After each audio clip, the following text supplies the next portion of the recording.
ये हमारी जो आरआरबी एसएससी जेबी एग्जाम्स वगैरह है ना, उनमें काफ़ी अच्छा खासा बैटेज रखती है, जैसे कि 28 से 32 मार्क्स का अप्रॉक्सीमेट। ठीक है, हम इस ये वाले पावर सिस्टम स्टार्ट करने से पहले जो हमने प्रीवियस सब्जेक्ट कंप्लीट की थी उसका एक बार डिस्कशन कर लेते हैं। इससे पहले हमने हैंड रिटन नोट्स से हमने पढ़ी थी नेटवर्क थ्योरी। हमने उसमें से कौन कौन से चैप्टर्स उनको डिस्कस किया था, और मतलब उनके साथ साथ में अपने एमसीक्यू भी साथ में डिस्कस किए थे। एक बार आपको अगर नेटवर्क पढ़नी है तो एक बार जाके देख सकते हो आप नेटवर्क को वहाँ पे। तो फर्स्ट चैप्टर था हमारा वहाँ पे basic concept of network, basic concept of network. Second chapter था हमारा थ्योरम्स। थर्ड चैप्टर था हमारा वहाँ पे fundamental of AC circuit, fundamental of AC circuit. Fourth था हमारे पास रेजोनेंस। उसके बाद एक जो बेसिक कॉन्सेप्ट का ही एक छोटा सा टॉपिक बचा था, जो था हमारे पास colour coding of registers, colour coding of registers. And last बचा था हमारे पास मैग्नेटिक कपलिंग, मैग्नेटिक कपलिंग। ये सारे टॉपिक्स को हमने इनके साथ थ्योरीज के साथ साथ में इनके एमसीक्यू भी करे थे, जो हमारे प्रीवियस एग्जाम्स में आ रखे थे, जो क्वेश्चन आरआरबी एसएससी जेई और जितने भी स्टेट एग्जाम्स होती है ना, उनमें टेक्निकल एग्जाम्स इलेक्ट्रिकल की, उनमें काफी सारे एग्जाम्स जेई वाले एग्जाम्स में आए हैं।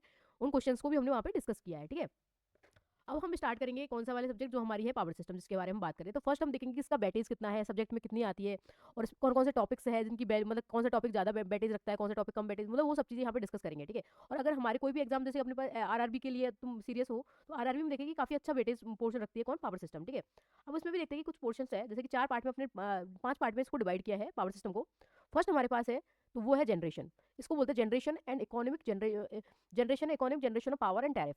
फर्स्ट जो हमारा पार्ट है उसमें हम डिस्कस करेंगे कि generation, generation power of power. Generation power में क्या क्या डिस्कस करेंगे, कि हमारे पास जो पावर जनरेट हो रही है वो दो तरह की एनर्जी होती है, एक तो होती है कन्वेंशनल एनर्जी, एक होती है नॉन कन्वेंशनल। ठीक है, अब उसके अंदर जो पावर प्लांट होते हैं, जैसे कि थर्मल पावर प्लांट, जो क्या बोलते हैं hydro power plant, nuclear power plant, diesel power plant, gas power plant, peak load में, बेस लोड, उनमें कौन कौन से यूज हो रहे हैं और वो कौन कौन से पावर प्लांट्स वगैरह है ना, वो सब चीजें डिस्कस करेंगे इसके अंदर। फिर नेक्स्ट हम डिस्कस करेंगे economic power, generation of power, की पावर को इकोनॉमिकली या वेरिएबल लोड के रेस्पेक्ट में अपन कैसे उसको जनरेट कर सकते हैं मिनिमम से मिनिमम प्राइस पे। ठीक है, तो सेकंड वाला पार्ट ये होता है। थर्ड पार्ट हमारा होता है टैरिफ। टैरिफ में हम देखेंगे कि जो हमारे पास सब हमने इलेक्ट्रिसिटी किसी को दी है, तो वहां से रिटर्न अपन उसके जो अपन बिल लेते हैं ना, तो उसमें क्या क्या चीजें इंक्लूड करके हम बिल ले रहे होते हैं, और किस किस चीज पे वो डिपेंड करती है, वहाँ आती है हमारे पास टैरिफ। ठीक है, अब हम देखेंगे सेकंड टॉपिक जो है हमारे पास टीडीईपी। ये क्या है टीडीईपी, ट्रांसमिशन डिस्ट्रीब्यूशन इकोनॉमिक पावर। कि हमारी लाइट यहाँ से तो फर्स्ट पोर्शन से हम जनरेट कर पा रहे थे। अब सेकंड में यहाँ पे टीडीईपी में क्या होगा कि इसको हमें क्या करना है, ट्रांसमिट करना है कंज्यूमर तक। कंज्यूमर से पहले हम करते हैं इस चीज को एक सब स्टेशन तक, वहां से हम कंज्यूमर तक पहुंचाते हैं। ठीक है, तो ये होते हैं ट्रांसमिशन, पावर को ट्रांसमिट करना अलग अलग एरियाज पे, काफी लॉन्ग डिस्टेंस पे होता है, कि ऐसे नहीं कि अपन जहाँ जनरेट कर रहे हैं जस्ट वहाँ पे कंज्यूमर होंगे उनको सप्लाई कर दिया, नहीं, एक ट्रांसमिशन लाइन होती है, वहां से हम सब स्टेशन पे होते हैं, सब स्टेशन हम डिस्ट्रीब्यूशन पे भेजते हैं, डिस्ट्रीब्यूशन जाके हमारे कंज्यूमर तक सप्लाई पहुंचाता है। तो यहाँ पे ये दोनों पोर्शन को डिस्कस करेंगे, ये भी काफी अच्छा बैटेज रखता है, जो है 10 से 12 मार्क्स का हमारी एग्जाम्स में। ठीक है, transmission and distribution economic power. Third हमारे पास है, वो है एसजीपी। एसजीपी में क्या डिस्कशन करेंगे, एफ सीबी रिले। ये होता है हमारे पास fuse, circuit breaker and relay के बारे में पढ़ेंगे। ये हमारे पास switchgear and protection part. ठीक है, ये fuse, circuit breaker and relay, ये हमारा बैटेज रखता है 4 से 5 मार्क्स का हमारे पेपर्स में। उसके बाद हम पढ़ेंगे नेक्स्ट हमारा, ये है फॉल्ट एनालिसिस। ये इतना ज्यादा बैटेज नहीं रखता, बट हाँ इसको डिस्कस जरूर करेंगे, क्योंकि एक नंबर का भी क्वेश्चन आता है, वो बहुत इजी क्वेश्चन आ गया, डायरेक्ट क्वेश्चन पूछा गया, तो हमारे पास वो क्वेश्चन गलत ना हो। ये 0 से 2 मार्क्स या 1-2 क्वेश्चन आते हैं। ये वाला पोर्शन हमारी जो आरआरबी एसएससी एग्जाम्स है ना, उनमें बहुत मेजर इंपॉर्टेंट पोर्शन है, क्योंकि ये काफी नंबर भी अच्छा रखता है, और ऊपर से इसमें क्वेश्चन भी इजी आते हैं, कोई डायरेक्ट बेस्ड क्वेश्चन आते हैं। ठीक है, तो इसके क्वेश्चन है UEP, utilisation economic power and estimation costing, इसके सारी चीजें यहाँ पे पढ़ेंगे। ओके, ये हमने देख लिया पावर सिस्टम को 5 पार्ट में डिवाइड किया है, और अब आगे देखते हैं इसके बारे में। अब देखते हैं कि पावर सिस्टम में जो है ना, इसके इनके कौन कौन से टॉपिक इसके अंदर आ रहे हैं, उन देखते हैं। Generation and economic, generation of power and tariff, इसमें कौन कौन से टॉपिक आ रहे हैं। जनरेटिंग स्टेशंस, जनरेटिंग स्टेशंस जो हमने बताया था कि thermal power plant, nuclear power plant, hydro power plant, diesel power plant, gas power plant, ये सब चीजें आती है ना, वो जनरेटिंग में आती है। इकोनॉमिक में आती है हमारे पास कि कितना बेस लोड, पीक लोड पे कौन सा लोड यूज करेंगे, कंपेरिजन में कौन सा हमारे पास इकोनॉमिक बच रहा है, कि हाइड्रो ईजी है या मतलब थर्मल, कौन से में किसकी कॉस्ट कम पड़ रही है, उस हिसाब से अपन यहाँ देखेंगे। फोर्थ है हमारे पास variable load on power station. ऐसे तो होता नहीं है कि हमारे जो पावर स्टेशन होता है उसमें कांस्टेंट लोड होगा, उस पर लोड क्या बैरी करता रहेगा। तो वो लोड बैरी करेगा, तो उसके रेस्पेक्ट में हम कैसे मतलब पावर को जनरेट कर रहे हैं, कैसे सप्लाई मतलब वहाँ प्रोवाइड, उसको मेंटेन रखने के लिए अपन लोड क्या क्या चीजें करेंगे वहाँ पे, यहाँ पे देखेंगे। ठीक है, लास्ट है हमारे पास टैरिफ। ठीक है, कि हमारे जो अपने जनरेट किया, पावर सप्लाई किया, डिस्ट्रीब्यूट किया, उनमें अपन रिटर्न कैसे ले रहे हैं, पैसे कहाँ से कैसे ले रहे हैं, वो सब टैरिफ में आ रहा है। सेकंड पोर्शन हमारे पास आ रहा है टीडीईपीए, ट्रांसमिशन डिस्ट्रीब्यूशन इकोनॉमिक पावर। इसमें क्या क्या चीजें डिस्कस करेंगे वो हम यहाँ देखते हैं।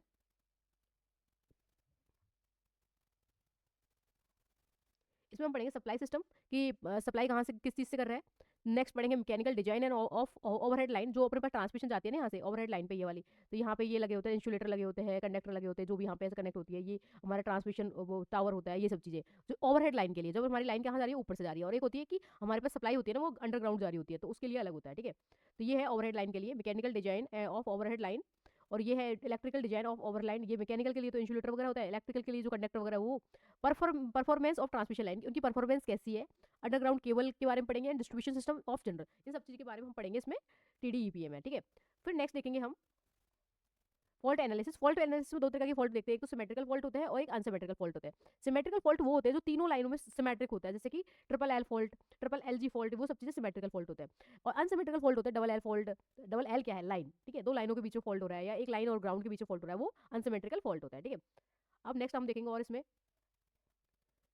स्विच गियर एंड प्रोटेक्शन, ठीक है, कि स्विच गियर प्रोटेक्शन क्या है, ठीक है। इसमें देखते हैं कि अपन पर स्विच गियर प्रोटेक्शन 4 से 5 नंबर का है।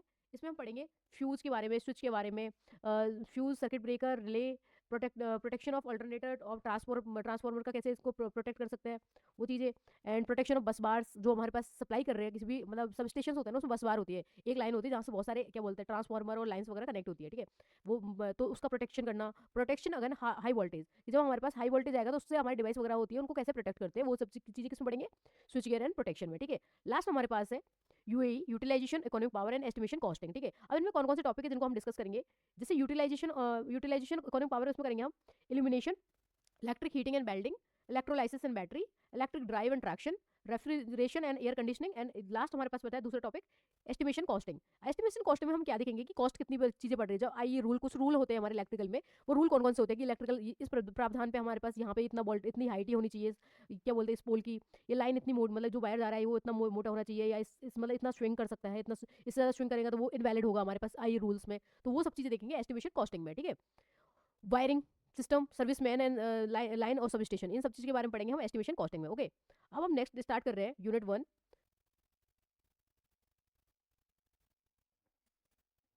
अब हम चैप्टर इसमें ये वाले टॉपिक में पावर सिस्टम में स्टार्ट करेंगे यूनिट नंबर 1, ठीक है। इसका नाम है conventional and non conventional energy sources, ठीक है। अब देखते हैं कि सोर्स ऑफ एनर्जी, एनर्जी के कौन कौन से सोर्सेज होते हैं। एनर्जी के दो सोर्स होते हैं हमारे पास, एक होता है कन्वेंशनल सोर्स एंड एक होता है नॉन कन्वेंशनल सोर्सेज, ठीक है। कन्वेंशनल सोर्स ऐसे सोर्स होते हैं जिनको यूज करने के बाद वो क्या खत्म हो जाते हैं या दोबारा उनको मतलब रीजनरेट नहीं कर सकते, ठीक है। तो वो वाले सोर्स होते हैं हमारे कन्वेंशनल सोर्स। और ऐसे सोर्स जिनको जो कभी खत्म ही नहीं होंगे वो होते हैं नॉन कन्वेंशनल सोर्स, ठीक है। और नॉन कन्वेंशनल को दूसरे नाम से भी जाना जाता है, जो डायरेक्ट कभी क्वेश्चन में पूछ लिया जाए, कि non conventional source also known as renewable sources के नाम से, किसके नाम से, रिन्यूएबल सोर्सेज के नाम से। या ये पूछा जाए कि रिन्यूएबल सोर्स किसको बोलते हैं, नॉन कन्वेंशनल सोर्सेज को, ठीक है। और कभी ये पूछा जाएगा कि कोई ऑप्शन दे दिया और हमारे पास जैसे कि सोलर दे दिया, विंड दे दिया, टाइड दे दिया, कॉल दे दिया, अब इसमें से क्वेश्चन पूछा जाएगा कि कौन सा रिन्यूएबल सोर्सेस है, तो वो चीज़ हम पता लगा सकते हैं। या नॉन रिन्यूएबल होता है जो सोर्स एक टाइम बाद खत्म हो जाता है, या जैसे कोल को एक बार यूज करने के बाद दोबारा यूज नहीं होता, ठीक है, ऐसे चीज़ें। तो नॉन रिन्यूएबल सोर्स होते हैं हमारे पास फॉसल फ्यूल्स, कोल, पेट्रोल, नेचुरल गैसेस, या न्यूक्लियर एनर्जी होती है हमारे पास, न्यूक्लियर, ये तो हमारे पास फॉसल फ्यूल्स उसके रेस्पेक्ट में सेकंड होती है हमारे पास न्यूक्लियर एनर्जीज, यूरेनियम, थ्योरियम, और होती है हमारे पास हाइड्रो इलेक्ट्रिसिटी, बायोमास गैसेस जो भी होती है ना, वो सब चीज़ें कौन सी होती है, नॉन रिन्यूएबल एनर्जी सोर्सेज, ठीक है। अब नॉन रिन्यूएबल एनर्जी सोर्सेज में कुछ पावर प्लांट है जिनसे हम एनर्जी को क्या करते हैं, जनरेट करते हैं, एनर्जी को मतलब जो पावर को जनरेट करते हैं वो कौन कौन से हमारे पास, थर्मल या steam power plant, nuclear power plant, hydro electricity power plant, diesel power plant, या और भी बोल सकते हैं सो गैस पावर प्लांट, ठीक है। ये हमारे हैं नॉन रिन्यूएबल एनर्जी सोर्सेज, ठीक है। ये वाले इनके नाम भी एक बार याद रखना, नॉन रिन्यूएबल सोर्सेज के एटलीस्ट तुम्हें नाम पता होना चाहिए, ठीक है। और दोबारा और डिटेल में तो हम आगे जाके पढ़ने वाले हैं ये इन चीज़ों को। अब देखते हैं non conventional sources of energy. Non conventional also refer to as renewable source of energy, इसको क्या बोलते हैं, रिन्यूएबल सोर्स ऑफ एनर्जी भी बोलते हैं, ठीक है। सेकेंड हमारे पास non conventional source of energy refer to those energy source which are replenished by natural process, मतलब ये कि ये नेचुरल प्रोसेस से वापस आ जाती है। कौन सी? ये non conventional energy sources, that is continue, मतलब ये कंटिन्यू रहती है, ये कभी भी खत्म नहीं होती है। कौन? नॉन कन्वेंशनल एनर्जी सोर्सेज, ठीक है। दूसरा है हमारे पास, these energy source do not pollute the environment, और ये एनर्जी सोर्स हमारे इन्वायरमेंट है ना, उसको क्या नहीं करती है? पॉल्यूट नहीं करती है, पॉल्यूशन नहीं फैलाती है। Natural surrounding and require less expenditure, और ये हमारे खर्चे है ना, एक्सपेंडिचर, वो भी बहुत लेस रिक्वायरमेंट होती है इसकी एक्सपेंडिचर की, ठीक है। अब इसके एग्जाम्पल कौन कौन से हैं नॉन कन्वेंशनल के?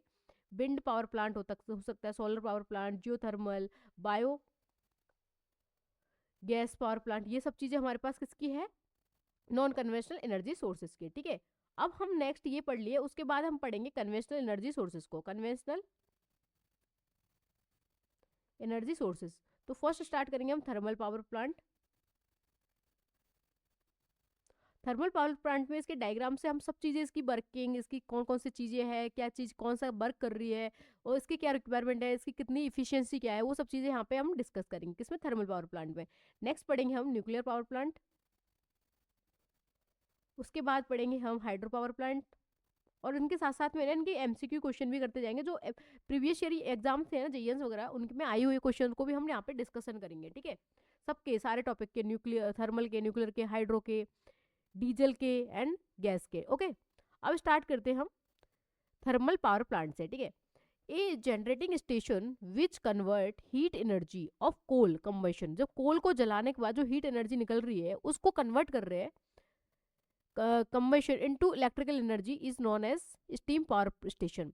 जो हमारे हीट एनर्जी जो कोल से निकल रही है उसको कन्वर्ट कर रही है इलेक्ट्रिकल एनर्जी में, उसको क्या बोलते हैं? स्टीम पावर स्टेशन या thermal power plant, okay. Next देखते हैं कि इसमें कौन सी साइकिल है ना वो वर्क करती है, जो क्वेश्चन भी पूछ सकते हैं। यहाँ पे क्वेश्चन ये आ सकता है कि जो थर्मल पावर प्लांट है ना उसको वर्क करने के लिए कौन सी साइकिल यूज होती है? वो होती है रैंकाइन साइकिल। कौन सी? रैंकाइन साइकिल, इसका नाम याद रखना, very very important. A thermal power station basically work on Rankine cycle पे वर्क करता है। तो थर्ड पॉइंट है हमारे पास, steam is produce in the boiler. Steam कहाँ प्रोड्यूस होती है? बॉयलर में।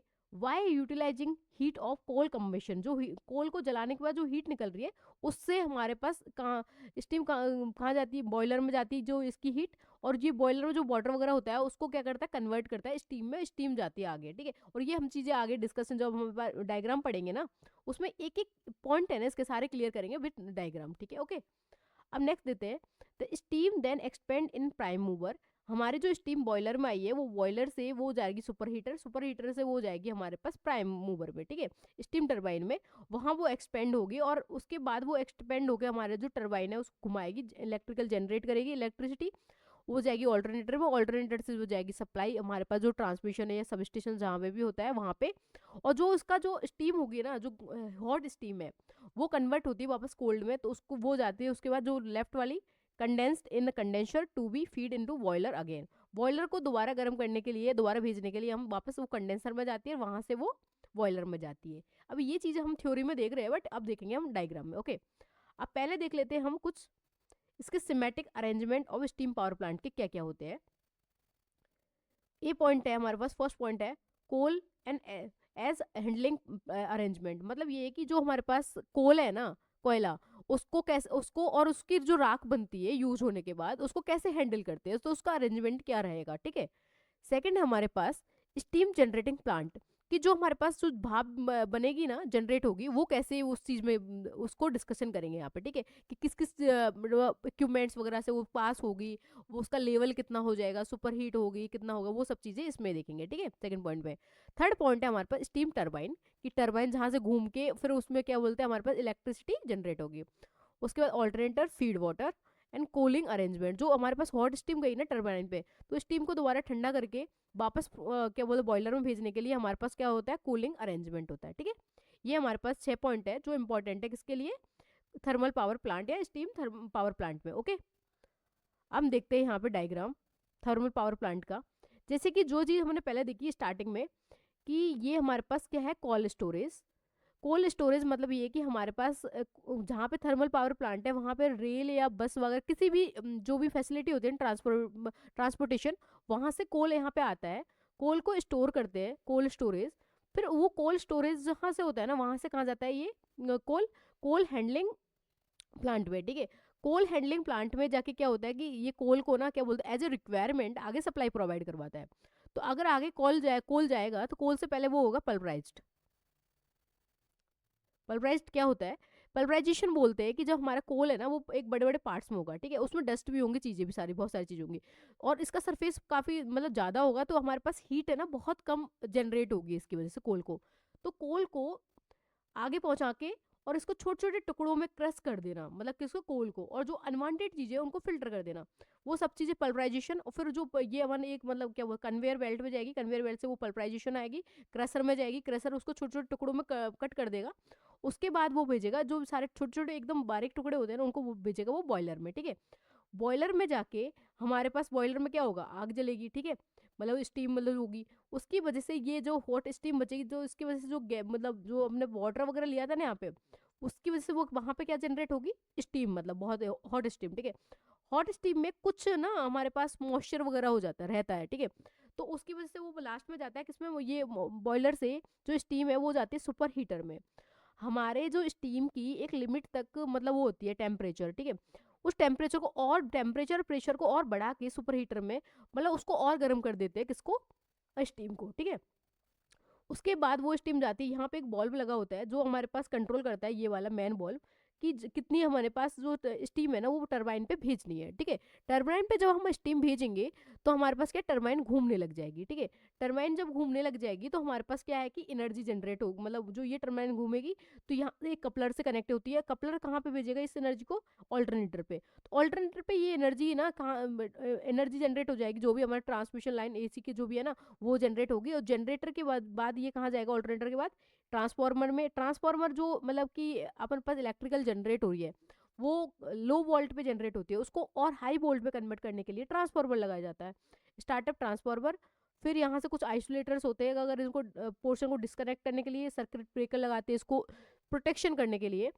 फिर दोबारा पास आइसोलेटर लगे हैं, फिर यहाँ पे बसवार वगैरह लगी हुई है जहाँ से अपन सप्लाईज को अलग अलग कंज्यूमर्स एज ए रिक्वायरमेंट आगे भेजते हैं, ठीक है। ये हमारा एक पोर्शन है। अब इससे बाद हम देखते हैं कि हमारे पास बॉयलर था, यहाँ पे बॉयलर से स्टीम गई थी कहाँ पे, सुपर हीटर में। इस सुपर हीटर इसके मॉइस्चर वगैरह को रिड्यूस करके मतलब इसकी स्टीम के प्रेशर और मतलब टेम्परेचर को और बढ़ा देता है सुपर हीटर स्टीम को।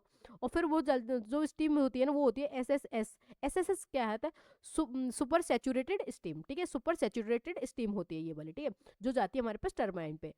अब यहाँ से जैसे कि अपन कुछ चीज़ को जलाएंगे तो हमारे पास धुआं भी निकलता है ना, उसको बोलते हैं फ्लू गैसेस। क्या बोलते हैं उनको, फ्लू गैसेस। तो ये टरबाइन से फ्लू गैसेस ऐसे निकलती है। क्या हमारी वो फ्लू गैसेस को हम डायरेक्ट अगर एनवायरनमेंट में छोड़ देंगे तो वो एक तो हमारा पोल्यूशन भी करेगी, सेकंड ये कि वो वेस्ट भी तो जा रही है ना, तो हमें उसको वेस्ट नहीं भेजना, ठीक है। तो हमारे पास क्या है कि ये बॉयलर में वापस ये फ्लू गैसेस है ना, इनको भेजते हैं दोबारा सुपर हीटर में। सुपर हीटर से ये फ्लू गैसेस जाती है हमारे पास। सुपर हीटर से एक यहाँ पे छोटा सा कनेक्ट लगा होता है डस्ट कलेक्टर। डस्ट कलेक्टर क्या होता है कि जो हमारे पास डस्ट वगैरह आई है ना हमारे फ्लू गैसेस में, उसको कलेक्ट करने का काम करता है। फिर जाता है इकोनोमाइजर में। इकोनोमाइजर क्या होता है कि जो हमारे पास ये फ्लू गैसेस गई है ना यहाँ पे, ठीक है, इसकी जो इनको ना दोबारा से जो स्टीम वगैरह जा रही है उनको दोबारा से गर्म वगैरह करने के लिए, और जो भी हमारे पास डस्ट वगैरह आई है उनको सब चीज़ को मेंटेन करना क्या होता है, कहाँ होता है, इकोनोमाइजर में, ठीक है। और यहाँ से ये कुछ वाटर को फीड करती है और कहाँ भेजती है वापस, ये इकोनोमाइजर से बॉयलर में, ठीक है। अब इससे कुछ एक चीज़ है कि इकोनोमाइजर में जब हमारे पास ये फ्लू गैसेस वापस जाती है तो यहाँ से एक तो जाती है इससे इकोनोमाइजर से आगा तो आगे जाता है फीड वाटर बॉयलर में जाता है। कुछ फ्लू गैसेस हमारे जाती है एयर प्री हीटर के अंदर जाती है। अब ये सब चीज़ें कि इकोनोमाइजर क्या होता है, सुपर हीटर क्या होता है, बॉयलर क्या होता है, डस्ट कलेक्टर क्या होता है, एयर प्री हीटर क्या होता है, इन डिटेल हम आगे पढ़ेंगे, ठीक है। तो एयर प्री हीटर में क्या होता है कि जो हमारे पास यहाँ से ये है फोर्स ड्रॉट फैन, ठीक है। फोर्स ड्रॉट फैन क्या होता है कि जो हमारे पास इन्वायरमेंट में कोल्ड एयर होती है ना इसको अंदर खींचता है, ठीक है। अंदर जो फ्रेश एयर होती है ना उसको अंदर खींचता है। और जो ये अंदर जो बाहर की जो एयर होगी वो तो ठंडी एयर है ना, अगर वो ठंडी एयर को हम बॉयलर में जाएंगे तो हमारे जो बॉयलर का टेम्परेचर उसको डाउन करेगा। तो हम चाहेंगे कि हमारे पास जो एयर जाए वो थोड़ी हॉट जाए, कि हमारे जो बॉयलर की इफिशियंसी है ना वो इंक्रीज रहे, ठीक है। तो उसकी वजह से जो फ्लू गैसेस निकल रही है ना यहाँ से, तो फ्लू गैसेस हॉट गैसेस होती है, वो हॉट गैसेस को भेजते हैं हम एयर प्रीहीटर में, जो पहले से ही जो एयर जो है ना बॉयलर में जाने से पहले वो यहाँ पे गर्म हो जाती है, ठीक है। अब और देखते हैं कि जो हमारे पास अब ये गर्म होके इधर वापस चली गई बॉयलर में। अब कुछ जो गैसेस होती है मतलब धुआं वगैरह होता है वो इंड्यूस्ड ड्राफ्ट फैन एयर प्रीटर से उस जो धुआं वगैरह होता है उसको खींचती है और चिमनी के थ्रू इसको क्या कर देती है, बाहर निकाल देती है, एग्जॉस्ट कर देती है। ठीक है, ये चीज़ें यहाँ की वर्किंग प्रोसेस हो गई। अब यहाँ पे जो कोल जला, कोल का जो कोल जलता है तो उस पर कुछ राख बनती है, ठीक है, ऐस होती है। तो ऐस को वापस इधर निकालते हैं एज हैंडलिंग प्लांट में, और ऐस से वो कहाँ से आती है, एस स्टोरेज में चल जाती है। ठीक है, यहाँ तक चीज़ें वर्किंग पता लग गई। अब यहाँ तक हमने देखी कि ये मैन वॉल्व है, मैन वॉल्व से स्टीम जा रही है यहाँ पे टरबाइन पे। तो टर्बाइन से जब स्टीम जाएगी तो स्टीम वापस कन्वर्ट, मतलब स्टीम यहाँ पे यूज हो गई है, उसके बाद वो स्टीम को या तो तुम नॉर्मली छोड़ दो या उसको दोबारा यूटिलाइज कर लो, क्योंकि हमारे पास बॉयलर से वाटर भी तो जाएगा ना वो इसमें बॉयलर के अंदर, ठीक है, इकोनोमाइजर वगैरह में। तो उससे लिए क्या करें, जो स्टीम है ना उसको दोबारा हमने क्या करा, ठंडा करा। कहाँ पे करते ठंडा, कंडेंसर में। ठीक है, कंडेंसर में ठंडा करने के बाद इसको क्या करता है, एक सर्कुलेटिंग पंप के थ्रू कूलिंग टावर, यहाँ पे एक मतलब जो ये कूलिंग टावर वगैरह होता है ना वो रिवर वगैरह छोटे ऐसे जगह पाउंड वगैरह जहाँ पानी की सफिशिएंट मात्रा में हो वहाँ पे होता है। ठीक है, तो ये कूलिंग टावर से निकालते पाइप को थ्रू हमारे पास जो स्टीम है ना उसको निकालेंगे, जिससे कि हमारी स्टीम ठंडी हो जाएगी। ठीक है, उसके बाद ये जाएगा हमारे पास सर्कुलेटिंग वाटर पंप में। अब यहाँ से ये चीज़ें जा रही है हमारे पास, जैसे कि ये सर्कुलेटिंग वाटर पंप जहाँ पे ये हमारे पास low pressure feed water heater. ठीक है, कि हमारे लो प्रेशर में जो वाटर है ना उसको हीट हीट करना। ठीक है, ये है डी रिएटर। मतलब डी रिएटर क्या होता है कि जो हमारे पास ऐसी कुछ कुछ गैसेस जो स्टीम वगैरह में आई है ना, ऐसी चीज़ें जिनको हम फिल्टर नहीं कर सकते, बहुत माइनर चीज़ें होंगी। ठीक है, उनको यहाँ पे डी रिएटर क्या करता है, उनको सेपरेट आउट करता है। और ये क्या करता है, उसके बाद ये सेपरेट आउट करने के बाद ये जाता है लो प्रेशर से, जाता है डीएरेटर में, डीएरेटर जाता है इसको हाई प्रेशर फीड वाटर में, इसको गर्म करके भेजता है। गर्म करने के बाद ये जाएगा हमारे पास इकोनोमाइजर में, इकोनोमाइजर भेजेगा वापस इस जो हॉट वाटर होगा ना उसको बॉयलर में। कि जो हमारे पास वाटर जा रहा है ना वो एक इकोनोमाइजर बॉयलर में वो एक टेम्परेचर पे जा रहा है, ना कि लो टेम्परेचर पे जा रहा है, कि इसकी इफिशियंसी को डाउन करे। ओके, उसके बाद वो सेम चीज़ प्रोसेस होगी कि ये इकोनोमाइजर में जाएगा, फिर फ्लू गैसेस निकलेगी, फिर सुपर हीटर में जाएगा, फिर टरबाइन में जाएगा, फिर कंडेंसर में, ये चीज़ें प्रोसेस चलती रहेंगी। ओके, अब इस चीज़ को हम देखेंगे यहाँ पे थ्योरी में। Working working of thermal power station की क्या होती है। Thermal power station is a power generation centre where heat energy is produce by burning fuels such as a coal. ठीक है, तो थर्मल पावर प्लांट में क्या होता है कि हीट एनर्जी प्रोड्यूस होती है किसी भी बर्निंग फ्यूल्स को बर्निंग करने के बाद। अब हमारे पास थर्मल पावर प्लांट है तो यहाँ पे कौन सा वाला फ्यूल होगा, कोल होगा। ठीक है, सेकंड हमारे पास principle of thermal power plant का ये है रैंकाइन साइकिल। ठीक है, दूसरा है हमारे पास in this heat energy is convert into mechanical then into electrical। मतलब ये है कि जैसे कि हमारे पास हीट एनर्जी यहाँ से जनरेट हुई थी, हीट एनर्जी यहाँ से जनरेट हुई थी, वो मैकेनिकल में गई थी यहाँ पे, उसके बाद ऑल्टरनेटर उसको जाके ये हीट एनर्जी है या फिर यहाँ से ये मैकेनिकल में कन्वर्ट हो रही है, मैकेनिकल के बाद ये किस में कन्वर्ट कर रहा है, इसको इलेक्ट्रिकल में कन्वर्ट कर रहा है। ठीक है, ये तीन चीज़। In this heat energy is converted into mechanical then it into electrical energy। ठीक है, heat energy produced by burnt fuels just like coal। ठीक है, मैकेनिकल एनर्जी किससे होती है, रोटेटिंग टरबाइन से। इलेक्ट्रिकल एनर्जी जनरेट कन्वर्ट जो अल्टरनेटर है उससे कहाँ क्या कन्वर्ट होती है, इलेक्ट्रिकल एनर्जी में। ठीक है, तीनों चीज़ देख ली। अब स्टार्ट कर रहे हैं हम फर्स्ट जो हमने पढ़ा था semantic arrangement of thermal power plant का। ठीक है, ये इसके बहुत सारे पॉइंट ऐसे होंगे जो बहुत की पॉइंट होंगे जो हमने अभी जो डायग्राम डिस्कस किया था उसमें नहीं पढ़े हैं, बट यहाँ पे वो डिटेल में दी गई है सारी चीज़ें। तो उसके सारे की पॉइंट है ना, क्योंकि जब हम एमसीक्यू देखेंगे ना तो वहाँ पे हमारे देखेंगे हमारी थ्योरी कितनी क्लियर है। तो अगर थ्योरी क्लियर है तो तुम एमसीक्यू बहुत ईजिली मतलब फिल्टर आउट कर सकते हो कि हमारा ऑप्शन क्या है या हमारा आंसर क्या होगा उसमें। ठीक है, अब देखते हैं कोल या ash handling plant. Coal is transported to the power station via rail और road is stored in the coal storage plant में। हमारा जो कोल है ना उसको हम ट्रांसपोर्ट करके लाते हैं रेल या बस से, और उसको कहाँ स्टोर करते थे, कोल स्टोरेज प्लांट में। ओके, सेकंड पॉइंट है हमारे पास storage of coal is primarily a matter of protection against coal failure. अब ये अपन ये बोलते हैं कि भाई हम कोल तो एज ए रिक्वायरमेंट के हिसाब से लाते रहेंगे, हम स्टोर क्यों करते हैं उस चीज़ को। कभी ऐसा भी तो पॉसिबल है कि कोल है ना वो फेलियर हो, मतलब कोल की रिक्वायरमेंट हमें है बट कोल प्रोवाइड ही नहीं हो रहा, या ट्रांसपोर्टेशन की वजह से किसी शॉर्टेज हो रहा है, तो इसकी वजह से हम पहले से ऑलरेडी हमारे पास कोल को स्टोर करके रखते हैं कि हमारे पास शॉर्टेज नहीं आए, या शॉर्ट टाइम पे अगर किसी पीरियड में हमारे पास कोल नहीं आ रहा तो हमारा स्टोर जो कोल है ना वहाँ से हम इस चीज़ को एनर्जी को फुलफिल कर सके या जनरेट कर पाए। ठीक है, नेक्स्ट पॉइंट है हमारे पास from the coal storage plant coal is delivered, coal storage plant से कोल कहाँ जाता है, delivered to coal handling plant में, कोल स्टोरेज से जाता है कोल हैंडलिंग प्लांट में।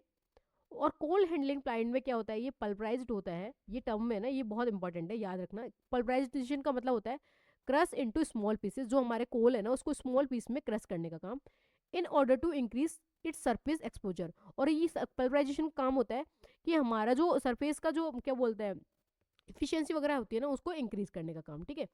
अब पल्वराइजेशन जो कोल हो जाता है ना वो कहाँ जाता है, नेक्स्ट देखते हैं। Pulverize is feed to boiler by belt conveyor, belt conveyor के थ्रू ये पल्वराइज कोल है ना वो जाता है कहाँ पे, बॉयलर के अंदर जाएगा, ठीक है। अब देखते हैं यहाँ पे बर्निंग फ्यूल, बर्निंग फ्यूल जो हमारे पास होता है वो कौन सा होता है, first of all coal is burn into boiler. अब जो कोल गया था कन्वेयर बेल्ट से वो कहाँ पे जाएगा, बॉयलर में, और बॉयलर में क्या होगा, बर्न होगा, ठीक है। अब बॉयलर में, in boiler the heat from fuel turns water into steam. अब जो अपना पास बॉयलर था, बॉयलर के अंदर क्या था पहले से ऑलरेडी कुछ, मतलब क्या बोलते यहाँ पे एक फर्नेस लगा रखे होते हैं, ठीक है। जैसे कि ये कोल यहाँ आ रहा है, ये फर्नेस में जलेगा, क्या जलेगा, ये फर्नेस में, फर्नेस होता है यहाँ पे, ठीक है, एक ऑलरेडी ये साइड में, ठीक है। यहाँ पे कोल इकट्ठा होगा कन्वेयर बेल्ट से और यहाँ पे जलता रहेगा। और यहाँ पे क्या अंदर बॉयलर में क्या होता है, वाटर, ठीक है। अब ये जब इसको गर्म करेगा, हीट को, हीट ये गर्म फर्नेस में आके कोल जलेगा तो ये हीट होगी, हीट से जो हमारे पास वाटर था ना बॉयलर के अंदर, वाटर किस में कन्वर्ट होगा, स्टीम में कन्वर्ट होगा, ठीक है।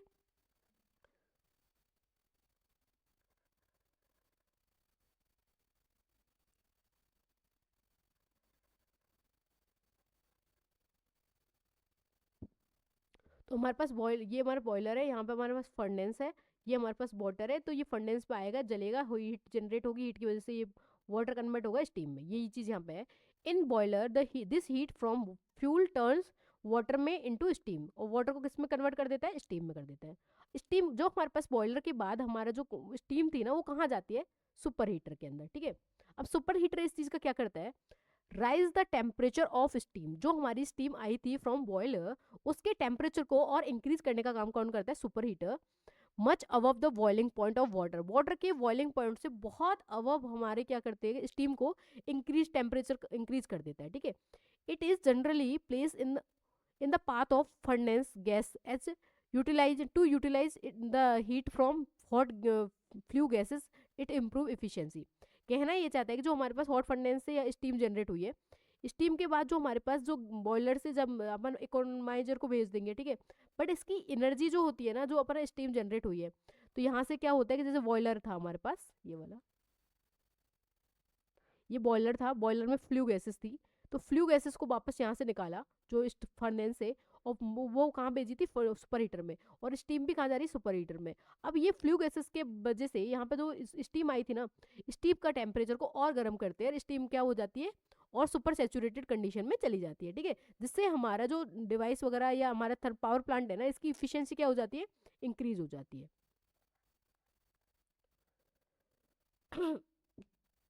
इसकी वजह से क्या होता है, इम्प्रूव्ड इफिशियंसी। अब थर्ड हमारे ये वाला पॉइंट है,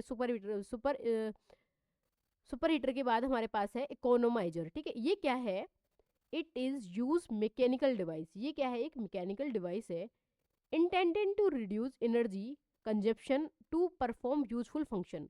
जो हमारे जो पूरा प्लांट है ना उसमें ना जो कंजप्शन हो रहा है एनर्जी का, उसको मिनिमम करने के लिए हम क्या यूज करते हैं, इकोनोमाइजर का यूज, ठीक है। Reduce energy consumption to perform useful function such as a pre heating flood. जो हमारे पास, जैसे कि हमारे पास ये चीज़ है, कुछ चीज़ों को जलाने के लिए हमें क्या ज़्यादा एनर्जी की ज़रूरत है। बट एक चीज़ बताओ कि जैसे हम घर गाँव में अपन रहते हैं, ठीक है, हमारा चूल्हा जल रहा होता है, ठीक है, तो वहाँ पे अगर ऑलरेडी वो जल रहा है और उसमें कुछ लकड़ी डालेंगे तो वो बहुत इजीली बर्न हो जाएगा ना। अगर हमारा वो पूरा पहले से बंद है और उसको स्टार्ट करना है, चलाना है, या कोल्ड चीज़ है उसको गर्म करना है, तो उसमें टाइम लगेगा ना, तो हमारी इफिशियंसी क्या होती है, रिड्यूस हो रही है।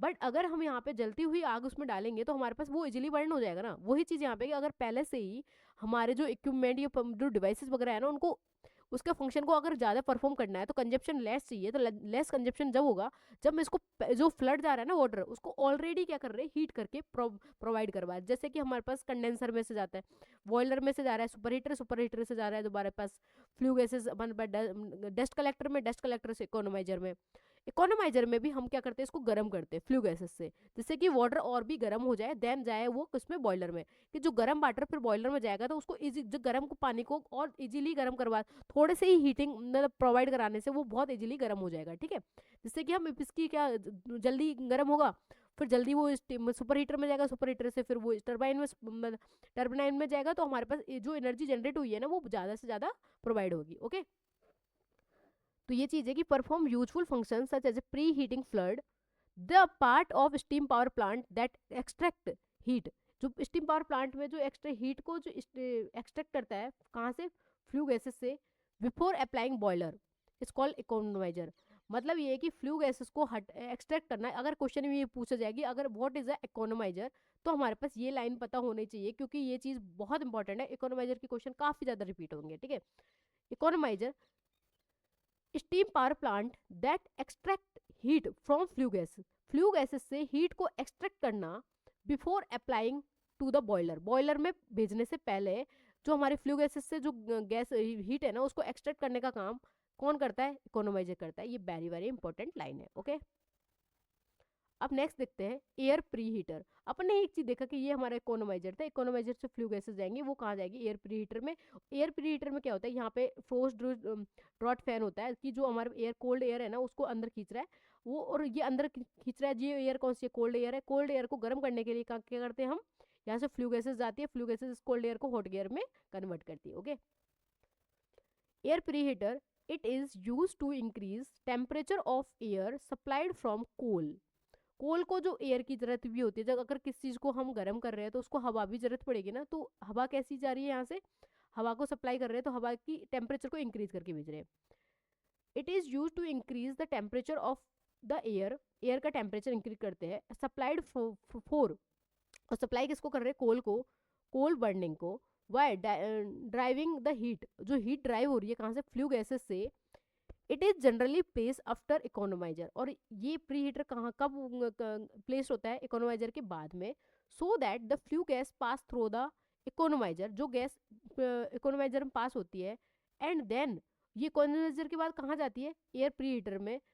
These are place between economizer and chimney, और ये हमारे पूछा जाएगा क्वेश्चन कभी कि एयर प्री हीटर कहाँ प्लेस होता है। ये होता है हमारे पास इकोनोमाइजर और चिमनी जो लगी होती है उनके बीच में क्या लगाता है, होता है एयर प्री हीटर लगा होता है। ओके, ये चीज़ प्लेस, ये इंपॉर्टेंट लाइन है। और ये चीज़ एयर प्री हीटर है, जो इकोनोमाइजर से जो गैस जाएगी फ्लू गैसेस, वो हमारे पास जाएगी मतलब क्या बोलते हैं, एयर प्री हीटर में। एयर प्री हीटर में क्या होता है, जो एयर रिक्वायरमेंट होती है ना कोल्ड बर्निंग के लिए, वो वहाँ से प्रोवाइड होती है, उसको पहले से हॉट एयर में कन्वर्ट करके हम भेजते हैं किसको, बॉयलर को। ओके, अब हम नेक्स्ट देखते रहे। ये हमारा डायग्राम था जिसकी cold storage plant, cold storage यहाँ से फिर जाता है ये कोल हैंडलिंग में, यहाँ से पल्पराइज होके जाता है बॉयलर में। बॉयलर से ये हम यहाँ पे एक फर्नेस लगा होता है, फर्नेस से ये गर्म होके किस में जाता है, बॉयलर के जो वाटर होता है उसको गर्म करता है। फिर यहाँ से कुछ फ्लू गैसेस निकलेंगी और यहाँ से स्टीम जाएगी किसमें, सुपर हीटर में। सुपर हीटर से जो स्टीम जो इधर निकलेगी वो होती है SSS, सुपर सैचुरेटेड स्टीम, जो बॉल से कंट्रोल होती है, बॉल के थ्रू इसको कंट्रोल करते हैं कम ज़्यादा कितनी भेजनी है। वो जाती है टरबाइन में, टरबाइन में जाके टरबाइन को रोटेट करेगी मैकेनिकल। उसके बाद ये टरबाइन कन्वर्ट होती है क्या वो कनेक्ट होती है, कपल्ड होती है ऑल्टरनेटर से, और ये जो स्टीम है ना उसको यहाँ से निकालते हैं एग्जॉस्ट स्टीम, और उसको भेज देते हैं कंडेंसर में। कंडेंसर से वो ठंडी कहाँ पे होके जाती है, कूलिंग टावर में भेज भेज के उसको ठंडा करते हैं। फिर सर्कुलेटिंग वाटर पंप की जाती है, सर्कुलेटिंग वाटर पंप से वो जाती है कंडेंसर में वापस। कंडेंसर से वो दोबारा एक्सट्रैक्ट होती है कंडेंसेट एक्सट्रैक्शन पंप के थ्रू, और यहाँ से ये वाटर ट्रीटमेंट चैम्बर लगा होता है कूलिंग टावर के पास में ही, ठीक है। फिर ये फीड वाटर जो हीटर है ना, ये लो प्रेशर को और हाई प्रेशर को मतलब लो प्रेशर लेता है, उसको डीएरेटर में जाता है, डीएरेटर के बाद वो हाई प्रेशर में जाएगा, हाई प्रेशर के बाद वो कहाँ भेजा जाता है, पानी इकोनोमाइजर में। इकोनोमाइजर से वो जो पानी वगैरह होता है ना वाटर, उसको गर्म करके कहाँ भेजते हैं, बॉयलर में भेजते हैं, जिससे कि वो ऑलरेडी गर्म हो और हमें बहुत कम स्टीम की जरूरत पड़े, हीट की जरूरत पड़े, जिससे कि वो स्टीम में कन्वर्ट हो जाए। ओके, फिर वो जाता है बॉयलर में, बॉयलर से फिर सुपर हीटर में। ओके, ये चीज़। और यहाँ पे इकोनोमाइजर जो फ्लू गैसेस होती है ना, वो जाती है एयर प्रीहीटर में। एयर प्रीहीटर में क्या होता है, जो फोर्स्ड ड्रॉट फैन से जो एयर निकल ली है अंदर से, उसको गर्म करती है और उसको हॉट एयर में जाके किस में भेजती है, फर्नेस में, कि जो हमारे पास कोल बर्न हो रहा है ना उसको इजीली बर्न करने के लिए हमें एयर की रिक्वायरमेंट होती है। एयर प्री हीटर से जो कुछ फ्लू गैसेस होती है, स्मोक धुआं वगैरह होता है, वो निकलता है चिमनी के अंदर जाके इंड्यूस्ड ड्रॉट फैन इसको खींचता है और कहाँ से भेज देता है वापस, चिमनी से इसको बाहर निकाल देता है। ओके, ये चीज़ है हमारे पास पूरी प्रोसेस। अब यहाँ तक तो अपने देख ली थी सुपर हीटर, इकोनोमाइजर, ये सब चीज़ें, एयर प्रीहीटर, ये सब चीज़ें देख ली। अब बची हमारे पास स्टीम टरबाइन, कि जो हमारे पास सुपर हीटर से कहाँ जाता है, स्टीम टरबाइन पे। ठीक है, स्टीम टरबाइन क्या करती है, convert the energy contain in steam, steam में जो एनर्जी कंटेन होती है उसको कन्वर्ट करती है मैकेनिकल एनर्जी में या रोटेटिंग एनर्जी में। कौन, स्टीम टरबाइन। ओके, अब स्टीम टरबाइन से जो स्टीम है वो हमारे कहाँ जाती है, कंडेंसर में जाती है। ठीक है, तो ये हमारे पास आएगा condenser. After prime mover steam goes through the condenser, steam कहाँ जाती है, कंडेंसर में, which condense the exhaust gas, जो गैस निकली है उसको क्या करती है, कंडेंस करती है। ऑल्सो रिमूव एयर, और यहाँ से क्या रिमूव करती है, एयर को और अदर नॉन कंडेंसेबल गैस, कुछ गैस ऐसी है जिनको ठंडा नहीं कर सकते, उन गैसेस को क्या करती है, रिमूव करती है। कौन, कंडेंसर। फ्रॉम स्टीम से, in steam power station, power plant, condensate from condenser is use as feed water to boiler. और ये क्यों करते हैं कि जो हमारे पास कंडेंसर से वो दोबारा फीड वाटर में जाता है, फीड वाटर से कहाँ जाता है, बॉयलर के अंदर। ठीक है, अब ये कूलिंग टावर है, इसमें क्या होता है कि जैसे कि कूलिंग टावर क्या होता है, क्यों यूज हो रहा है, ये चीज देखते हैं। It is use to convert hot water, जो हॉट वाटर या स्टीम होता है ना, कमिंग फ्रॉम कंडेंसर, जो कंडेंसर से जो गर्म स्टीम या वाटर आया है उसको इनटू कोल्ड में कन्वर्ट करता है, एंड कोल्ड स्टीम में condenser use to convert steam into water. मतलब जो हमारे पास स्टीम आई है ना, हॉट स्टीम, उसको कन्वर्ट करने, वाटर में कन्वर्ट करने का काम कौन करता है, कंडेंसर करता है। ठीक है, कूलिंग टावर के थ्रू। ओके, अब हम नेक्स्ट देखते हैं, ये छोटी छोटी टर्मोलॉजी है, ESP, इलेक्ट्रोस्टैटिक प्रेसिपिटर, ये क्या होता है, ये क्यों यूज होता है, ये चीजें देखते हैं। ESP device that remove suspended dust particle, कुछ पार्टिकल्स ऐसे होते हैं जो हमारे आंखों से नहीं दिखेंगे बट वो पार्टिकल्स उसके अंदर एग्जिस्ट हो रहे हैं। ठीक है, उनको रिमूव करने के लिए हम क्या यूज कर रहे हैं, ESP device that remove suspended dust particle from gases or exhaust by applying high voltage, which is electrode collecting that particle on charge plate and used to reduce air pollution। Air pollution को reduce करने का काम कौन करता है हमारे पास, ESP, electrostatic प्रेसिपिटर। ये बहुत इंपॉर्टेंट है, टर्मोलॉजी पता होना चाहिए। ठीक है, फिर हमने देखा induced draft fan. Induced draft fan, अब बताओ इसका प्लेस कहाँ था, चिमनी। जो हमारे पास एयर प्री हीटर में से जो कुछ स्मोक, धुआं वगैरह होती है उसको बाहर निकालने का काम कौन करती है, इंड्यूस्ड ड्राफ्ट फैन। ठीक है, तो बाहर निकालती है ना, पुल ओवर करती है ना ये। तो induced draft fan pull air through system like cooling tower या बॉयलर, बॉयलर इन सब से क्या करती है, जो हमारे पास एयर होती है उसको बाहर निकालती है। ठीक है, by creating negative pressure create करती है at the outlet on top of fan on top of the chimney, chimney के, और ये किसको निकालती है, स्मोक और फ्यूम्स को। ठीक है, अब ये है हमारे पास फोर ड्रॉट फैन। ये छोटे छोटे क्वेश्चन है ना, ये तुम्हारे पास डायरेक्ट पूछ सकते हैं, induce draught fan, force draught fan. अब ये तुम्हें पता है, तुम्हारे माइंड में पता है कि इसका प्लेस कहाँ है, ये चीज़ें वर्किंग क्या है, अगर तुम्हें उसकी वर्किंग थ्योरी भी पता है ना तो तुम इसका आंसर इजीली निकाल लोगे। ठीक है, अब फोर्स ड्राफ्ट फैन क्या होते हैं, जो कोल्ड एयर है, फ्रेश एयर है, उसको अंदर लेने का काम कौन करती है, फोर्स ड्राफ्ट फैन। ठीक है, तो force draft fan handle cold air, force draft insert air into the fan, और ये कहाँ जाती है, फैन में, और ये भेजती है बॉयलर को। बॉयलर में जो एयर ली ना अपने, उसको गर्म करके एयर हीटर में कहाँ जाएगी, ये बॉयलर में जाएगी। और बॉयलर में क्या काम करती है, जो हमारे पास कोल बढ़ने हो रहा है ना उसको प्रॉपर बढ़ने के या कम्बेशन के काम में लेती है। ठीक है, for the proper combustion of fuel in thermal power plant में, प्रॉपर कम्बेशन जलाने के लिए proper circulation of air is also needed, proper circulation air की जरूरत होती है। It is provide with help of force draft fan के थ्रू। ठीक है, ये हो गया। अब डी एटरेशन क्या है, ये बहुत इंपॉर्टेंट, अब में डायरेक्ट अगर क्वेश्चन पूछे जाएंगे, इसके क्वेश्चन आए भी है। ठीक है, पहले से भी। इन स्टीम, जो लास्ट में क्या होता है कि जो हमारे पास कंडेंसर में जाएगा वो लो प्रेशर फीड वाटर में जाएगा, लो प्रेशर फीड वाटर से वो हो जाएगा डीहाइड्रेशन में, उसके बाद जाएगा हाई प्रेशर में फीड वाटर, उसके बाद जाएगा वो बॉयलर में। तो अब ये टर्मोलॉजी पता होना चाहिए कि ये क्या है। ठीक है,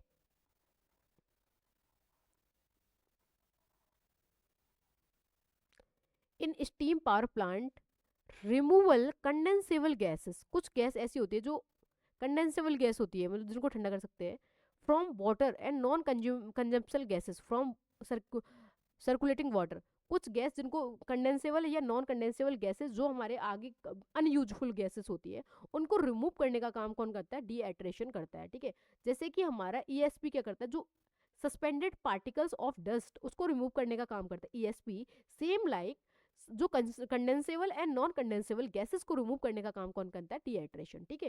ये इंपॉर्टेंट टर्म्स है, ठीक है। अब नेक्स्ट देख रहे हैं हमारे पास इसके कुछ advantage and disadvantage point. Advantage क्या है हमारे पास स्टीम थर्मल पावर प्लांट के? Point number 1, the fuel coal is use quite cheap. जो हमारे पास कोल है ना, कोल वो काफ़ी सस्ता होता है, फर्स्ट एक एडवांटेज। सेकंड एडवांटेज है लेस इनिशियल कॉस्ट, कॉस्ट मतलब इनिशियल कॉस्ट होती है ना थर्मल पावर प्लांट की, ये cost as compare to other generating plant क्या होती है? काफ़ी सस्ती होती है, ठीक है। नेक्स्ट है हमारे पास it can be installed at any place irrespective of existence of coal. Coal वहां तक होगा या नहीं होगा उसके रेस्पेक्ट में नहीं होके हम कहीं पे भी इसको प्लेस कर सकते हैं, किसको? थर्मल पावर प्लांट को, okay. Coal can be transport, क्योंकि कोल को ट्रांसपोर्ट कर सकते हैं via the rail and road के थ्रू, ठीक है। नेक्स्ट है हमारे पास it require less space as compare to hydro power station. Hydro power station के कंपेयर में ये क्या है? लेस स्पेस को रिक्वायर करता है, ओके। नेक्स्ट पॉइंट है हमारे पास the cost of the generation is lesser than diesel power plant. और डीजल पावर प्लांट स्टेशन है ना उनके कंपेयर में ये कॉस्ट जनरेटिंग कॉस्ट है ना वो काफ़ी कम होती है इसमें। अब इसके कुछ डिसएडवांटेज पॉइंट है, अब वो क्या है वो देखते हैं। It pollute the atmosphere due to the production of large amount of smoke and fumes. मतलब ये कि जहाँ से चिमनी से जो गैसेस वगैरह निकल रही है स्टीम से, वहाँ से हमारा एटमोस्फेयर क्या होता है? पॉल्यूट होता है। ये इसका डिसएडवांटेज पॉइंट है। सेकंड हमारे पास है it is costlier is in running cost as compare to hydro.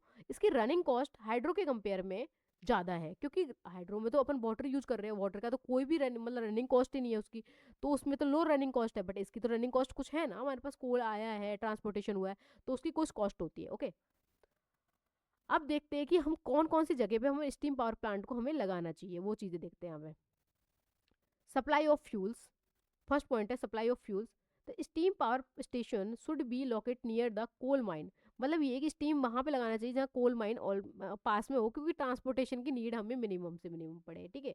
Second point है, देखो अभी एक चीज़ में हमने आप पे काफ़ी देखी होगी कि जैसे कि वाटर की रिक्वायरमेंट बहुत ज़्यादा थी, क्योंकि बॉयलर के अंदर भी वाटर की रिक्वायरमेंट थी, इकोनोमाइजर में जाएगा वो भी, क्या बोलते जब इसको कूलिंग टावर्स में भी वाटर की रिक्वायरमेंट है, तो वाटर एक हग अमाउंट पे काफ़ी सारा वाटर होना चाहिए, ठीक है। कि हमारे पास वाटर की मतलब कि ऐसा नहीं है कि वाटर को भी हमें लाना पड़े, वहाँ पे वाटर की अवेलेबिलिटी होनी चाहिए, ठीक है। तो अवेलेबिलिटी ऑफ वाटर, एक huge amount of water is required for condenser and therefore such plant should be located at the bank of river near the canal. Canal या रिवर के किनारे पे ये होना चाहिए, कौन? ये ऐसे प्लांट, ठीक है। थर्ड है हमारे पास transportation facility. Transportation facility easily होनी चाहिए, कनेक्टिविटी काफ़ी सही होनी चाहिए। Cost and type of land, मतलब जो है कि हमारे पास स्टीम पावर प्लांट जहाँ पे बना रहे हैं वहाँ पे जो अपने लैंड एक्वायर की है वो ऐसे नहीं कि बहुत महंगी ली हो, मतलब सस्ती होनी चाहिए, नहीं तो उसका भी तो अपन को मतलब इंटरेस्ट रेट जो अपन टैरिफ लगाएंगे तो उसमें वो ऐड होगी, तो हमारे पास एनर्जी है वो हाई जाएगी, तो इसलिए वो भी लो में होनी चाहिए, ठीक है। अब लास्ट देख रहे हैं हम इसकी efficiency of steam power station की। थर्मल इफिशियंसी, थर्मल इफिशियंसी क्या होती है? The ratio of heat equivalent of mechanical energy. Mechanical energy कहाँ से होती है? टरबाइन से, ठीक है। Heat equivalent of mechanical energy transmit to turbine shaft, कहाँ से कन्वर्ट हो रही है, मतलब ट्रांसमिट हो रही है टरबाइन के सॉफ्ट पे, to heat of convention of coal, और कहाँ से निकल रही है? जब ये बॉयलर में हीट को मतलब कोल को कन्वेंशन करके या जला के, ठीक है। इन दोनों के रेशियो को क्या बोलते हैं? Thermal efficiency. Heat equivalent of mechanical energy, जो टरबाइन से निकल रही एनर्जी वो आउटपुट हो गया, और हीट कन्वेंशन जो बॉयलर में हो रही है वो इनपुट हो गया, ठीक है। वो चीज़ output upon input. Heat equivalent of mechanical energy transfer to turbine shaft. Next है हमारे पास हीट ऑफ कोल कन्वेंशन से, ठीक है। इसकी इफिशियंसी कितनी होती है? अगर डायरेक्ट भी क्वेश्चन पूछा जाएगा कि जो हमारे पास थर्मल पावर प्लांट होते हैं उनकी इफिशियंसी कितनी होती है, उनकी एफिशिएंसी होती है अप्रॉक्स टू 30। अब ओवरऑल एफिशिएंसी क्या होती है? ओवरऑल एफिशिएंसी भी वही 29 के अप्रॉक्स में। ओवरऑल एफिशिएंसी में क्या होता है कि जो हीट हमारे पास ऑल्टरनेटर से प्रोड्यूस हुई है, ये तो थर्मल की थी, ऑल्टरनेटर है जो हमारे पास टरबाइन से जाएगा ऑल्टरनेटर में, ऑल्टरनेटर से जितना निकलेगा heat equivalent of electrical output, मतलब जो ऑल्टरनेटर से आउटपुट निकला वो upon heat of convention of coal, coal से जो हीट मतलब जो बॉयलर में जो भी जितनी हीट जनरेट हुई है वो वाली, ठीक है। उनके रेशियो को क्या बोलते हैं? Overall efficiency. ओवरऑल एफिशिएंसी को क्या लिख सकते हैं? Overall efficiency equal to thermal efficiency multiply to electrical efficiency. ठीक है, ये देख लिया। इससे क्वेश्चन भी आएंगे, तो ये चीज़ें तुम्हें पता होनी चाहिए, छोटी छोटी टर्मोलॉजी। ठीक है, अब हम देखेंगे इस वाले चैप्टर के कुछ क्वेश्चंस। क्वेश्चन नंबर 1 है, which of the following is conventional source of electricity. Conventional source कौन सा है? देख, हमारे पास दो सोर्स होते हैं, दो देखते हैं। एक होता है कन्वेंशनल सोर्स, ये होता है नॉन रिन्यूएबल। मतलब ये है कि इसकी मतलब जो क्या बोलते हैं फ्यूल्स वगैरह खत्म हो जाएंगे मतलब एक टाइम बाद, है ना। इसको दोबारा जो फ्यूल्स खत्म हो गए उसको दोबारा से फ्यूल्स को जनरेट नहीं कर सकते। ठीक है, तो नॉन रिन्यूएबल एनर्जी भी बोलते हैं इनको। दूसरा होता है हमारे पास नॉन कन्वेंशनल सोर्स। अब जो कन्वेंशनल सोर्स होते हैं वो होते हैं हमारे पास स्टीम, थर्मल, मतलब कोल, ये होते हैं कोल, पेट्रोल, पेट्रोल डीजल, वो सब चीज़ें। ठीक है, और न्यूक्लियर, ठीक है, हाइड्रो, ये सब चीज़ें। अब यहाँ में होती है हमारे नॉन कन्वेंशनल में होता है हमारे पास विंड, सन, जियोथर्मल, ये सब चीज़ें। तो हमारे पास कौन सा ऐसा है जो कन्वेंशनल में आता है जिसको ख़त्म कर सकते हैं? तो ये विंड नो, सोलर नो, ये नॉन कन्वेंशनल में। फ्यूल सेल्स भी नहीं है, फ्यूल सेल्स होती है सोलर में, और ये होती है हमारे पास थर्मल। तो आंसर आएगा इसका ए, थर्मल का। ठीक है, देखो इसका आंसर भी देख लेते हैं यहाँ पे। These source are non-renewable source energy source which will be end by the time। Time के बाद क्या हो जाती है? एंड हो जाती है। Which will be end by the time because these are limited energy source, क्योंकि ये क्या होती है? लिमिटेड एनर्जी सोर्स होती है। For example coal energy, petrol, natural gases. ये नॉन कन्वेंशनल क्या है? The source of energy are renewables energy source will be which will never end, जो कभी भी खत्म नहीं होगी। ठीक है, तो ये होती है boil, bio energy, solar energy, wind है, टाइडल है, ये वाली अर्बन बेस्ड, ये सब चीज़ें। ओके, अब हम देख रहे हैं नेक्स्ट क्वेश्चन। और ये क्वेश्चन कब सारे एग्जाम्स, जो जेई वाले एग्जाम्स है ना, उनमें रिपीट हुआ है। ठीक है, major share of power in India is produce through. सबसे ज़्यादा मतलब कौन सा प्लांट है जो हमारे इंडिया में एनर्जी को जनरेट करता है? वो है हमारे पास थर्मल पावर प्लांट। ठीक है, अब कितना करता है वो इसकी परसेंटेज देखते हैं। थर्मल पावर प्लांट हमारे इंडिया में पावर को सप्लाई करता है 63%। हाइड्रो करता है ओनली 13%। गैस प्लांट करता है ओनली 7%। ठीक है, न्यूक्लियर करता है ओनली 2%। डीजल करता है ओनली 1%। और नॉन कन्वेंशनल जैसे कि वो सन, विंड, टाइडल, वो सब करते हैं 12%। ये बहुत इंपॉर्टेंट है, डायरेक्ट क्वेश्चन पूछ सकते हैं कि नॉन कन्वेंशनल कितना शेयर अपने कंट्रीब्यूट करता है हमारे पास पावर जनरेशन के लिए? 12%। डीजल 1%, न्यूक्लियर 2%, गैस 7%, हाइड्रो करता है 13, एंड थर्मल करता है 63। तो हमारे क्वेश्चन का आंसर समझ आ गया।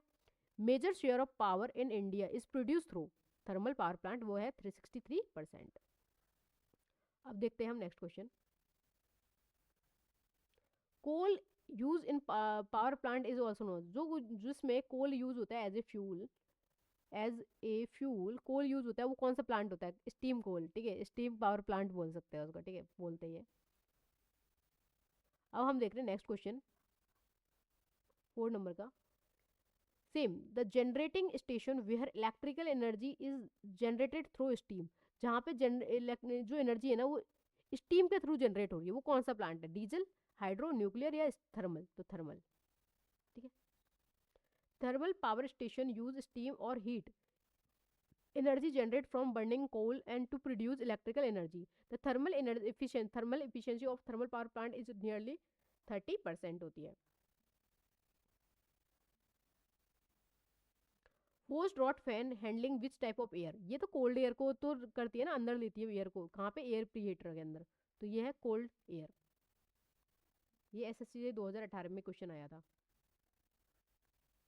अब है हमारे पास स्टीम पावर स्टेशन है थर्मल एफिशिएंसी। थर्मल एफिशिएंसी कितने तरह की है? थर्मल एफिशिएंसी दे रखी है हमारे पास 30%। एंड इलेक्ट्रिकल एनर्जी दे रखी है हमारे पास 90%। ओवरऑल एफिशिएंसी पूछिए, ओवरऑल एफिशिएंसी पूछिए। तो क्या होते हैं दोनों को मल्टीप्लीकेशन, थर्मल एंड इलेक्ट्रिकल का? तो ये होते हैं 30% एंड ये होते हैं 90%। ये दोनों परसेंट हटाएंगे तो ये हो जाएगा हमारे पास 2700 अपॉन 40 नीचे हो जाएंगे कि दोनों के 100 जाएंगे, ये से कनेक्ट होगी। तो ये हो गया हमारे पास 27%। आंसर क्या आएगा? 27%। ओके, अब नेक्स्ट क्वेश्चन है हमारे पास, draught produce by chimney. Chimney से कौन सा जो चीज़ें निकाली जाती है वो होते हैं इंड्यूस्ड ड्रॉट, ठीक है, ये होते हैं चिमनी से निकालते हैं इसको, सी ऑप्शन इस वाला है।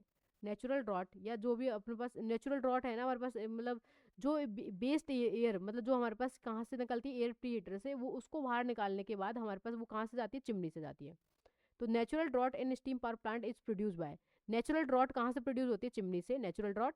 और दूसरा ये कि ड्रॉट प्रोड्यूस बाय चिमनी, इसको बोलते हैं नेचुरल ड्रॉट, ठीक है। और ये इंड्यूस ड्रॉट के नाम से वो दूसरी वाली मतलब यही जानी जाती है, मतलब कौन सा, जैसे कि एयर प्रीहीटर में अगर डायरेक्ट टर्म दे देंगे ना, ये वाला कि डायरेक्ट अगर टर्म हमें दे कि कौन सा इंड्यूस ड्रॉट फैन, ठीक है, तो फिर हम बात करेंगे वो वाली कौन से कि कौन सा वाला एयर है जो पास हो रही है, बट यहाँ पे कौन सा है, नेचुरल ड्रॉट के बारे में।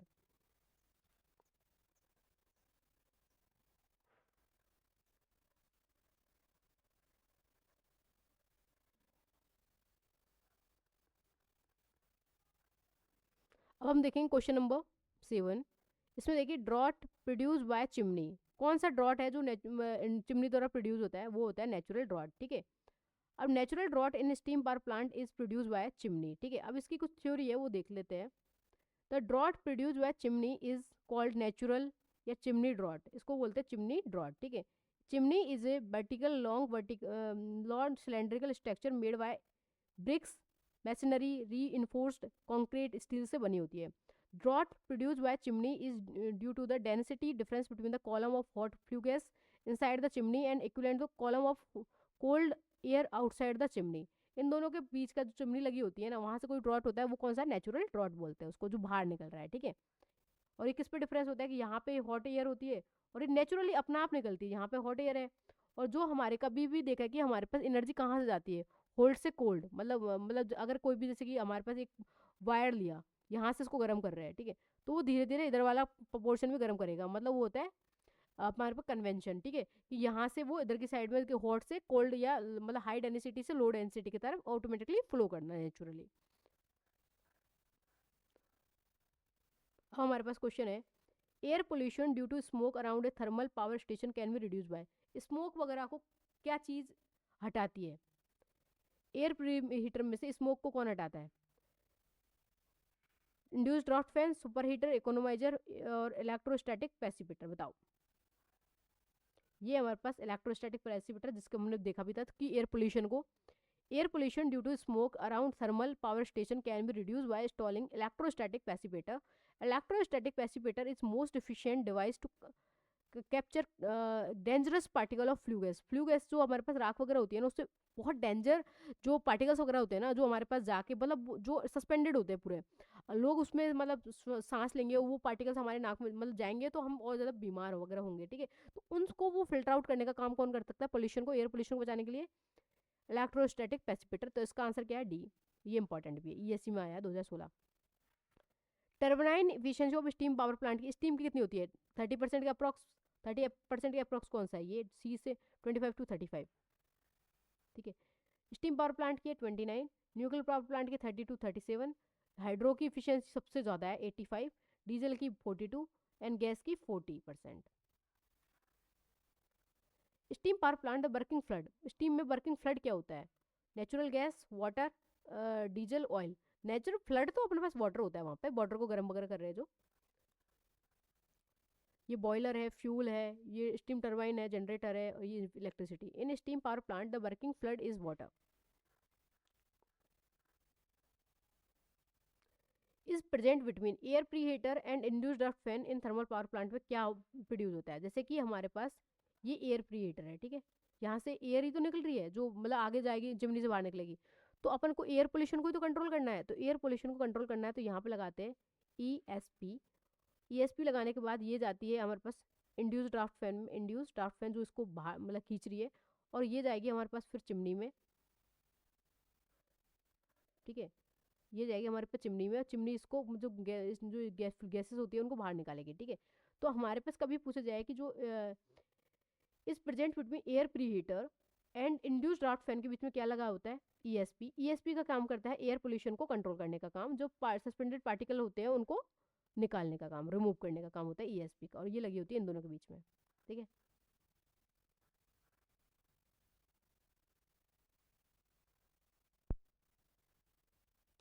विच of the coal has highest calorific value, ये कौन सी वाली जो कोल है ना वो सबसे ज़्यादा कैलोरीफिक वैल्यू है, वो यहाँ देख लेते हैं एक बार। एंथ्रेसाइट होती है 7,600 टू 7,800 किलो कैलोरी पर केजी की है, ठीक है। बिटुमेनियस है हमारे पास 4,200 से 7,000 किलो कैलोरी पर केजी, और लिग्नाइट है 4,200, और पीट है 3,500। सबसे सस्ता, सबसे मतलब कम कैलोरी की वैल्यू देने वाला है वो होता है पीट, सबसे ज़्यादा है वो एंथ्रेसाइट। तो इसका आंसर क्या आएगा, एंथ्रेसाइट डी। अब ये है advantage of using pulverise call fuel. Fuel को पल्वराइज करना मतलब कलराइज करना छोटे छोटे टुकड़ों में, उसकी वजह से क्या होता है कि हमारे पास जो पल्वराइजेशन की वजह से हमारे पास बॉयलर के अंदर जाएगा ना, उसके मतलब इस हीट जनरेट हो रही है ना वो ज़्यादा हो रही है डिवाइस के अंदर, उससे क्या है कि हमारे पास इफिशियंसी है बॉयलर की, वो क्या है इंक्रीज हो जाएगी, ठीक है। हायर बॉयलर इफिशियंसी सही है। इजी कंप्लीट कंबेंशन, बहुत इजीली और कंप्लीट होता है कंबेंशन, ये सही बात है। लो एयर रिक्वायरमेंट, एयर की रिक्वायरमेंट भी कम होती है, यस। आंसर आएगा डी इसका। देखते क्या है। Advantage of using pulverised fuels are higher boiler efficiency, easy and complete combustion, low air requirement. तो आंसर क्या था, डी। फोर्थ है हमारे पास, which of the following feed water treatment is basically one type of thermal treatment. Feed water treatment को one type का कौन सा ट्रीटमेंट है ये, डीहाइड्रेशन। क्या है इसका मतलब, क्या है कि जो हमारे पास सस्पेंडेड कंडेंसेबल और नॉन कंडेंसेबल जो गैसेस वगैरह होती है ना, उनको रिमूव करने का काम करते हैं डीहाइड्रेशन, ठीक है। तो ये जो वाटर ट्रीटमेंट वाला काम है ये वाला। Dehydration is type of feed water treatment is basically one type of thermal treatment. Okay. The name economizer is related which one of the following power plant में economizer होता है, सोलर में होता है नो, डीजल में no, hydro में। तो ये अभी तक पढ़ा किस में, थर्मल में। तो अभी तो थर्मल में देख लो, आगे और प्लांट पढ़ेंगे तब देख लेंगे, ठीक है। Thermal power, the name economiser related with thermal power plant, it is use to therm heat feed water from flue gas. जो वाटर फीड कर रहे हैं ना उसको कहाँ से गर्म करते हैं, कहाँ से हीट करते हैं, फ्लू गैसेस से, जिससे कि क्या होता है कि बॉयलर की इफिशियंसी इंक्रीज हो जाती है। अब हम ये वाला जो लेक्चर है, ये पावर सिस्टम का फर्स्ट लेक्चर, इसको हम यहीं कंप्लीट करते हैं। अगर आपको ये वाली वीडियो अच्छी लगी, इसके जो कॉन्सेप्ट वगैरह, तो आप प्लीज़ वीडियो को लाइक करें, शेयर करें ना, सब्सक्राइब जरूर करें। एंड अगर आपको वीडियो की क्या वो पीडीएफ चाहिए थ्योरी की, तो आप एक बार कमेंट जरूर करके बताइए, आपको पीडीएफ प्रोवाइड करवा देंगे, टेलीग्राम लिंक दे रखी है उस पर। ओके।